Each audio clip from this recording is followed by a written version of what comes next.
প্রথম দিন থেকে তো পুলিশ কমিশনার জানতেন যে নিকৃষ্টতম অপরাধী এই সঞ্জয় রায়। পুলিশ নারী সারা রাত ধরে ডিউটি করে অসুস্থ হয়ে হাসপাতালে গেলেন।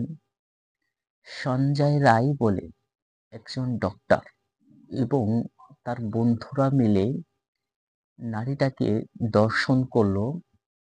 আমি সহ আর বেশ কিছু গণমাধ্যম সঞ্জয় রায়ের বিরুদ্ধে আন্দোলন সংগ্রাম গড়ে তোলার পরে সঞ্জয় রায়কে গ্রেপ্তার করলো। আজ সঞ্জয় রায়কে মুক্তি দিয়ে দিলেন। জজ সাহেব কি বললেন, আসুন ভিডিওটা দেখে আসি। বারবার বলছি, যেভাবে বিচার ব্যবস্থা মস্করা করলো তাকে ইংলিশে বলে mockery of judiciary, mockery of the learned court. মাননীয় বিচারক আজ যে ভাষায় বললেন রেয়ারেস্ট অফ রেয়ার ক্রাইম নয় নাকি এটা, কোনটা রেয়ারেস্ট অফ রেয়ার ক্রাইম? জঙ্গলে ফিরে যাওয়া, জঙ্গলে বাঘ ভাল্লুকের সাথে মারপিট করবার মতন, ছিঁড়ে কুটে খাওয়ার মতন, 112-14 টুকরো করে চারপাশে ছড়িয়ে ছিটিয়ে দেওয়ার মতন দেহ, এটা rarest of rare crime. Rarest of rare crime কোনটা? জিরো প্রেসিডেন্স ইনসিডেন্ট, অর্থাৎ এর আগে আপনারা কোথাও দেখেছেন? টিম্বাকতুতে দেখেছেন, হনলুলুতে দেখেছেন, আমেরিকায় দেখেছেন, ইরাকে দেখেছেন, সিরিয়াতে দেখেছেন, প্যালেস্টাইনে দেখেছেন একজন অন ডিউটি মেডিকেল অফিসার একটা মেয়েকে ক্লান্ত শরীরে 16-17 ঘন্টা ডিউটি করার পর, ওয়াশরুম নেই, রেস্টরুম নেই, একটি মেয়ে সে ক্লান্ত শরীরে শুয়েছিল, তাকে ছিঁড়ে কুটে খেলো এই সঞ্জয়রা, তারপরে তাকে ফেলে দিল, ধর্ষণ করে তাকে মেরে ফেলে দিল। তার এভিডেন্স ট্যাম্পারিং করতে গোটা আরজিকর হাসপাতালের সব বাবুরা একসাথে চলে গেল, সেখানে কমিশনার অফ পুলিশ সেখানে ইনভলভ হয়ে গেল, কমিশনার অফ পুলিশকে সরিয়ে দেওয়া হলো। দেখেছেন কোথাও? এটা রেয়ারেস্ট অফ রেয়ার ক্রাইম নয় তো কোনটা বিরলতম অপরাধ? মানে আজ থেকে একটি হাসপাতালে একটি মেডিকেল অফিসার সে ধর্ষিতা হতে পারে, সেটা নর্মাল। একটি অফিসে একটি মেয়ে সে আজ নাইট ডিউটি করছে কলকাতা শহরে, সে যদি ধর্ষিতা হয় সেটা নর্মাল। যে মেয়েটি রাস্তায় পসরা সাজিয়ে বসেছে সে আজ যদি ধর্ষিতা হয়, তাকে তুলে নিয়ে যাওয়া হয়, ট্রেন লাইনের পাশে ফেলে দেওয়া হয়, সেইটা নর্মাল। আজ কর্মস্থলে গিয়ে কোনো মেয়ে যদি খুন হয়, তাকে 5-6 জন মিলে ছিঁড়ে কুটে খায়, সেইটা নর্মাল। বিরলতম অপরাধ কোনটা তাহলে? আজ তার জবাব বাংলার মানুষ চায়। আজ তার পাশাপাশি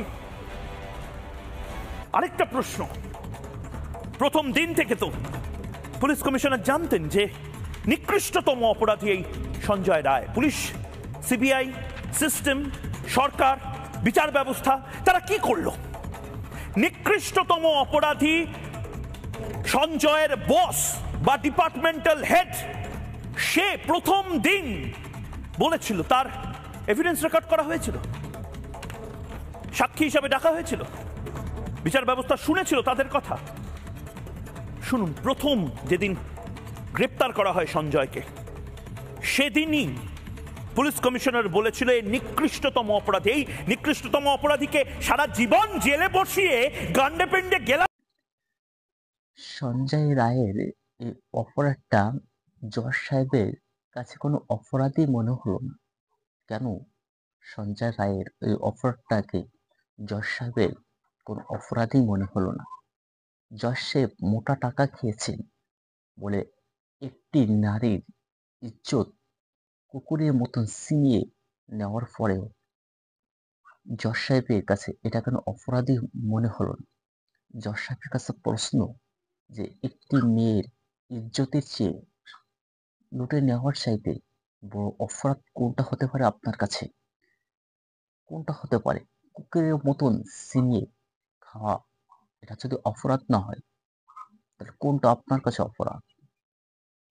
আপনাকে ট্যাক্সের টাকা দিয়ে, জনগণের ট্যাক্সের টাকা দিয়ে আপনার বেতন দেওয়া হয়।